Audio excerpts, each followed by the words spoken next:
तो शरीर में हल्कापन यदि नजर आ रहा है तो हम कर रहे हैं ठीक।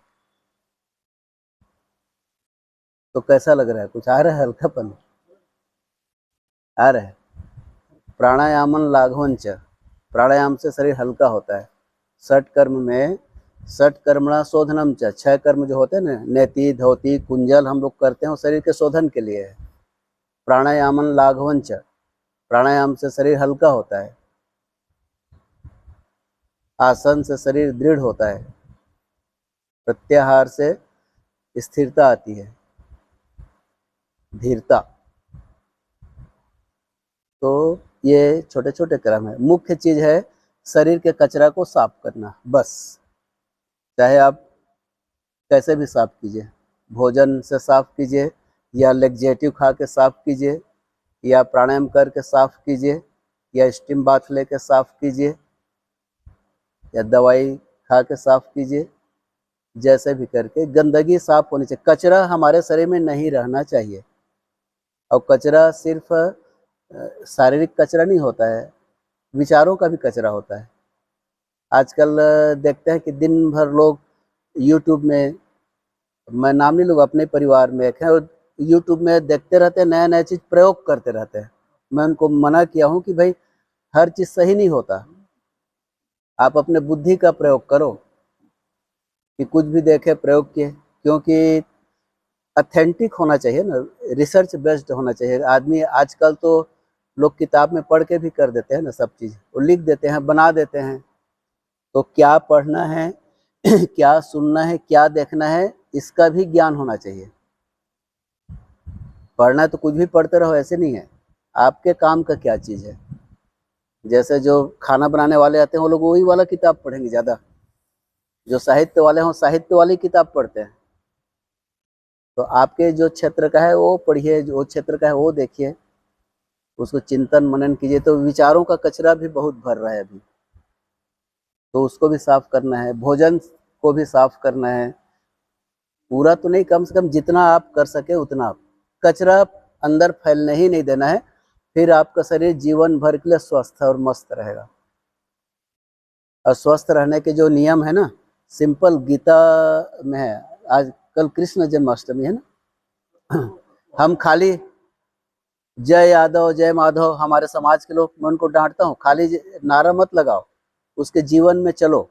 हम लोग जन्माष्टमी मनाएंगे, बढ़िया ताम झाम, अच्छी बात है, मनाना चाहिए, कर्मकांड अच्छा बात है, लेकिन उसके बताए हुए एक आध चीज को तो पकड़ लें जीवन में। उस रास्ते पर चलेंगे तब तो कुछ होगा ना, खाली पूजा करने से थोड़ी होगा है? बढ़िया बात है। हाँ, अच्छी बात सुनना और अच्छी बात पढ़ना, और उसको आप जीवन में नहीं उतार रहे तो इन सब कोई मतलब वो बेकार है सब। भाई मेरे मन में मान लो गरीबों की सेवा का भाव है, बहुत मतलब करुणा भरा पड़ा है। मैं बहुत अच्छा आदमी हूँ, कभी किसी का बुराई नहीं करता, लोगों की सेवा करने का मन द्रवित हो जाता है, लेकिन मेरे पास इतना पैसा नहीं कि उसको मैं कुछ दे सकूं, एक टाइम का भोजन दे सकूं। तो मेरा करुणा और प्रेम किस काम का?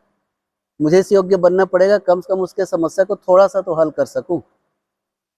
तो अच्छा बनना महत्वपूर्ण नहीं है ना, उसके लिए आपको दिखना भी चाहिए, वो काम भी करना चाहिए। तो अमल इसका एक मैंने बचपन में पढ़ा था, एक छोटा सा शेर, कविता छड़िका। पद चिन्ह, पद चिन्ह जो महापुरुष छोड़ गए कभी मिटते नहीं, मिटते ही नहीं, क्योंकि उस पर कोई चलता ही नहीं। अरे कोई चले तब तो मिटे पद चिन्ह। तो हम खाली वो अपना ये कर लेते हैं। तो वैसे स्वास्थ्य के लिए गीता में एक ही ठो सूत्र है बढ़िया, युक्ताहार विहारस्य युक्त चेष्टस्य कर्मसु युक्त स्वप्न बोधस्य योगो भवति दुःखः। युक्त आहार, हम जो खाते हैं ना, या जो अंदर लिया वो आहार है, जो अंदर गया आहार उचित होना चाहिए। तो मैं पहले बोला, हम जो मुंह से लेते हैं, मुंह से जो आहार है वो उचित हो। कान से जो लेते हैं, सुनते हैं, कुछ भी सुनते रहते हैं, तो भाई आप अच्छा चीज सुनो, आपके काम का सुनो। कुछ भी नहीं देखना है, अच्छा चीज देखो। जो आंखों से गया वो आंख का आहार है, जो नाक से गया उसका आहार है, तो बढ़िया सुगंधित सूंघिए। जो विचारों से गया वो विचार का आहार है। तो आहार उचित होना चाहिए, जो अंदर गया वो एकदम उचित रीति से युक्त विहार। हम जो प्रकट करते हैं, बाहर व्यवहार करते हैं, किससे मिलना जुलना, बात करना, जीवन यापन के जो हम बात व्यवहार करते हैं वो उचित हो। युक्त स्वप्न अवबोधस्य, सोने और जागने का समय उचित हो। भैया बढ़िया फिक्स टाइम कर लीजिए, रात का समय सोने का है तो रात को सोइए, सुबह उठने का है तो सुबह उठिए, दोपहर को खाने का है तो खाइए। इतना यदि कर लेंगे ना, योगो भवति दुःखः, मतलब सारे दुख ऐसे खत्म हो जाएंगे। सिंपल सा सूत्र है। हाँ, मानते हैं, इसीलिए स्वस्थ है ना। इतने सालों से मैं पुराना 10 साल पुराना फोटो आप लोग निकाल के देखिए मॉर्निंग वॉक ग्रुप का, और अभी का देखिए, ज्यादा अंतर नहीं है। बस उस समय मुझे काले काले था, सफेद हो गया, बस इतना ही है। हाँ, हाँ फिर काली कर लेंगे तो फिर वैसी आ जाएगा। अब बाकी शरीर सबको वैसी है, स्टेमिना वैसी है, वॉकिंग वैसी है, तो यही तो चाहिए, और क्या चाहिए। हाँ हाँ बिल्कुल, age is nothing just a number. उम्र गिनती है। अब पता नहीं चल, जितना ज्यादा उम्र होते जाएगा ना, अनुभव का लाभ होता है। जैसे डॉक्टर, वकील, ये जितने पुराने होते हैं ना उतने उनका धंधा बढ़िया चलता है। नए नए डॉक्टर पढ़ के आ रहेगा ना, बच्चा रहेगा तो लोग जल्दी भरोसा नहीं करते, है ना। हाँ वैसे, और सीए भी बोल सकते हैं। हाँ, हाँ, हाँ, तो जितने पुराने होते हैं ना, हाँ, सिविल वाले सब आ गया, ऑल टाइप ऑफ एडवोकेट। तो वैसे ही हमारा शरीर जितना पुराना होता है ना, उतना ही साठा सौ पाठा बोलते हैं ना, ये तो कहावत सुने हैं ना। 60, जो 60 साल का हो गया ना, वो पट्ठा, वो जवान हुआ है। 60 साल में परिपक्व होता है, बढ़िया। हाँ, तो अभी हम लोग ये है ना, किशोर हैं, है ना। हाँ, 60 जब आएगा, अपना 3 साल बाकी है ना, पाठा बनने में। 57 हो गया, 3 साल और, तो ये उतने मैच्योरिटी आती है, मतलब हर चीज में। पहले जो आपको छोटी छोटी बातें परेशान करती होंगी, आजकल छोड़ने यार, ऐसा लगता है ना। पहले छोटा सा कुछ नुकसान हो गया तो व्याकुल हो जाते थे, आजकल अरे पार्ट ऑफ लाइफ। कुछ भी दुर्घटना होती थी तो परेशान हो जाते थे, आजकल ये चलते रहता है। तो ये जो होता है ना, हाँ, उम्र के बाद चक्रों का जागरण भी होता है अपने आप। जैसे आप कुछ भी प्रयास नहीं करेंगे ना, तो उम्र के साथ चक्रों का भी जागरण होता है। जैसे कितना भी कोई नास्तिक रहे, जहाँ 40-45 साल की उम्र आती है ना, तो पूजा पाठ में लग जाता है। आप देखे होंगे अपने जीवन में, लगता है कि नहीं। तो हमारा जो है, लगता भी है, नहीं भी लगता। हाँ हाँ, तो कुछ लोग परसेंट होंगे, मैक्सिमम मैं बोल रहा हूँ। तो अनाहत चक्र जागृत हो जाता है आपकी जवानी में। आपका ये समान मणिपुर चक्र जागृत रहता है। कोई कितना भी कमजोर रहे, कितना भी दुर्बल रहे, लेकिन वो जवानी में इतना जोश रहता है, कुछ भी कर दूंगा ऐसा, तो आपका मणिपुर चक्र जागृत रहता है।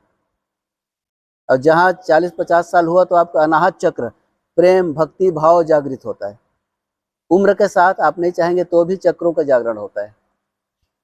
तो अभी हम लोग अच्छे कंडीशन में हैं। और कोई प्रश्न हो तो फिर पूछिए साहू जी। हाँ क्या साहू जी, नहीं एक ही। हाँ हाँ, सब कुछ ठीक है, गुस्सा पर नियंत्रण कैसे? गुस्सा पर नियंत्रण, हाँ पहले तो ये समझिए, गुस्सा करना और गुस्सा होना, क्रोध करना और क्रोधित होना, ये दो अलग चीजें हैं। क्रोधित होना आपकी कमजोरी है, क्रोध करना आपकी ताकत है। जब आप क्रोध करते हैं तो आपके काबू में रहता है। जैसे हम अनुशासन बनाने के लिए गुस्सा करते हैं ना, बच्चों को डांटते हैं, स्कूल में उसको डांटते हैं, तो क्रोध करना मतलब आपकी ताकत है। क्रोध होना चाहिए जिंदगी में आपको आगे बढ़ने के लिए। और क्रोधित हो जाना आपकी कमजोरी है, मतलब कोई दूसरा कारण बन रहा है कि आप गुस्सा गए। ये तो कुत्ता ही है।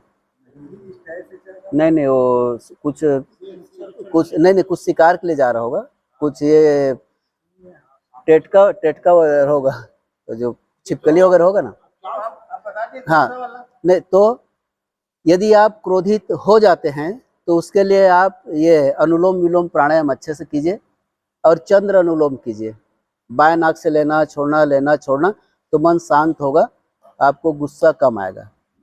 और व्यवस्था बनाए रखने के लिए गुस्सा करना है तो होना चाहिए, हर आदमी में उतनी ताकत होनी चाहिए कि आप गुस्सा कर सके। और गुस्सा हो जाना कमजोरी है, उसके लिए अनुलोम विलोम। हाँ हाँ, नहीं, मैं बता रहा हूँ तो कैसे कम, आप क्या चाह रहे थे प्रोटीन का? गुस्सा कैसे कम करें। कम आए, हाँ मैं बता रहा हूँ। दो बाइक वाले आपस में टकरा गए, एक आया अपना निकाला डंडा उसको मारने के लिए गए, मुझे तो खैर रिवॉल्वर था, सामने वाला क्या भरोगे ना तो गुस्सा अपना रिवॉल्वर देख के उसका डंडा नीचे रखा। नहीं, देखिए दो चीज है। हंसी भी है ये और हकीकत भी है, मजाक की बात नहीं है। सामने वाला आपसे भारी है ना तो आपको नहीं नहीं, वो फिर नहीं आएगा। वो सप्रेशन हो जाएगा ना, गुस्सा को आपने दबा दिया, अंदर आ गया। तो दो चीजें हैं। तो ये कौन सा, अरे मैं नाम भूल रहा हूँ, एक दार्शनिक है जो हर चीज को एक्सप्रेस करो बोलते हैं ना, एक्सप्रेशन उसका यह था। ओशो जिसके बारे में बहुत बोलता था, नहीं नहीं, एक कोई दार्शनिक क्या था वो, मैं नाम भूल रहा हूँ। नहीं नहीं नहीं, वो पुराने, हाँ नाम छोड़ दीजिए। हाँ, जय डार्विन टाइप का कोई है, वो नहीं है जो मतलब इस पर यौन जो एक्सप्रेशन उस पर ज्यादा बोलता था। तो एक हो गया एक्सप्रेशन, ओशो नहीं। तो इससे क्या होता है, हम अपने अंदर की बातों को बाहर निकाल देते हैं तो मन शांत हो जाता है। एक होता है सप्रेशन, आप अंदर दबा दिए तो भी झगड़ा कम हो जाएगा, लेकिन ये दोनों नुकसानदेह है। तो हमारे गुरुजी ने, बेंगलोर वाले, एक नया चीज निकाला है, सब्लिमेशन। ये नया आया है साइंस में, मतलब उसको रूपांतरित करना। तो गुस्सा को रूपांतरित, या कोई भी विचार है उसको कैसे रूपांतरित करना, ये सीखना है। और योग आपको यही सिखाता है, सब्लिमेशन। एक्सप्रेशन का आपको गुस्सा है कहीं भी कर देंगे, आप सक्षम नहीं है तो भी गड़बड़ है। आप अंदर दबा दिए तो भी अंदर कचरा पैदा होगा, आपको एसिडिटी, सर्वाइकल, कमर दर्द, ये सब प्रॉब्लम आएगा। दूसरे रूप में निकलता है वो, जो अंदर जो दबा देते हैं वो। तो सप्रेशन भी नहीं, एक्सप्रेशन भी नहीं, सब्लिमेशन, उसका रूपांतरण होना चाहिए। तो हम यहाँ जो करते हैं ना, आप अच्छे सूर्य नमस्कार करेंगे, वो रूपांतरण होता है।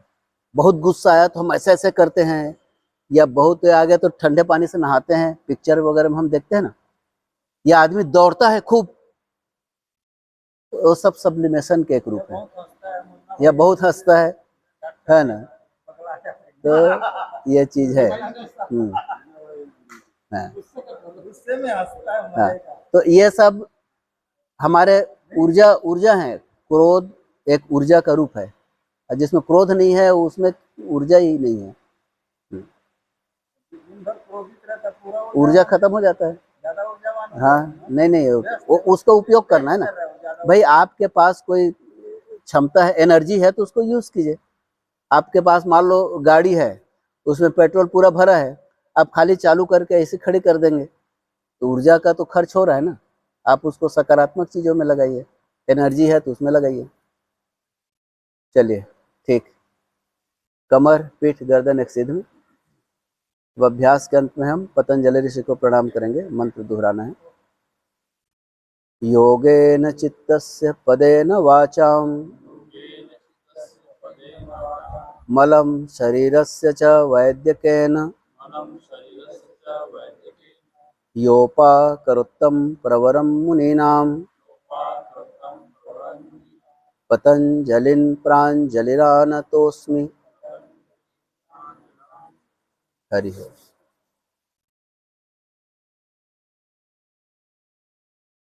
अभी पानी गिरा क्या थोड़ा, पलहरा, पलहरा बोलते हैं।